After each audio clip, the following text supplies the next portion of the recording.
In the heart of London, shrouded in an eerie silence, Lando stands 50 Berkeley Square. A majestic facade, yet behind its elegant Georgian brickwork lies a chilling history, a darkness that whispers of unspeakable horrors. For centuries, tales of unexplained phenomena and tragic deaths have clung to this house, marking it as a place of dread and fascination. Passers-by hurry past, their gazes averted, as if the very sight of the house might invite misfortune. The air grows heavy with a palpable sense of dread as one approaches its doorstep. The stories are whispered in hushed tones, passed down through generations, each telling a chilling tale of the nameless horror that resides within.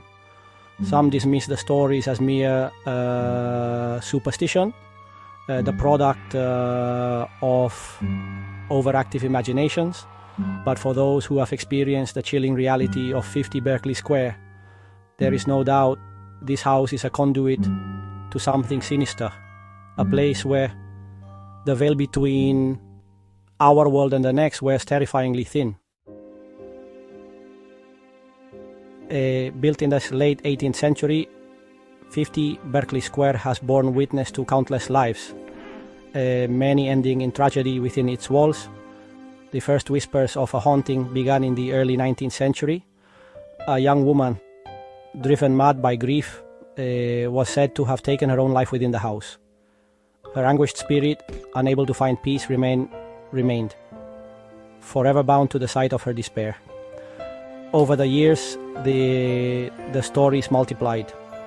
Residents reported strange noises, disembodied footsteps, echoing in the dead of night, chilling screams that pierced the silence, and blood-curdling moans emanating from the very walls. Objects moved inexplicably, furniture overturned as if by an unseen hand. But it is the attic room at the top of the house that holds the most sinister reputation.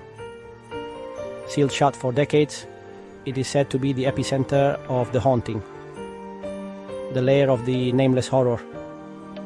Those who dare to venture near speak of an overwhelming sense of dread, a bone-chilling coldness that seeps into their very core.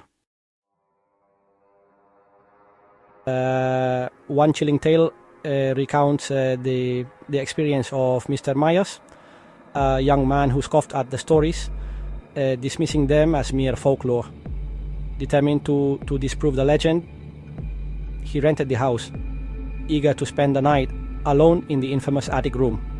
He armed himself with a pistol, a bottle of brandy for courage, and a steadfast belief that he would emerge unscathed. Night fell, and silence descended upon the house. Hours crept by, each tick of the clock amplifying the oppressive stillness. Then the noises began.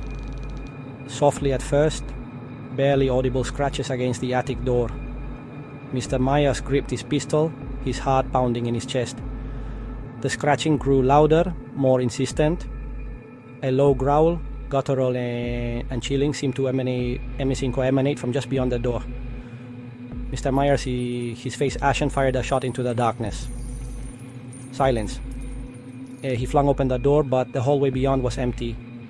The rest of the night passed in a blur of terror. By morning, Mr. Myers was found babbling incoherently. His hair turned white, his mind shattered by whatever horror he had encountered in the attic. So another chilling tale surrounds a young maid tasked with cleaning the house. Instructed to avoid the sealed attic door, she went about her duties, her unease growing with each passing moment as she felt an unseen presence watching her every move. Curiosity, however, proved too strong. As she passed the attic door, she felt an icy breath against her skin and heard a faint whisper beckoning her closer. Driven by a morbid fascination, She dared to open the door a fraction. A wave of freezing air washed over her, carrying with it the stench of decay and the unmistakable aura of evil. A glimpse of something grotesque, something not quite human, sent her fleeing in terror. She never fully recovered from the experience, forever haunted by the memory of the nameless horror she had glimpsed in the darkness. Her chilling account only served to solidify the house's sinister reputation. The attic room remained sealed, a terrifying reminder of the unknown evils that lurked within.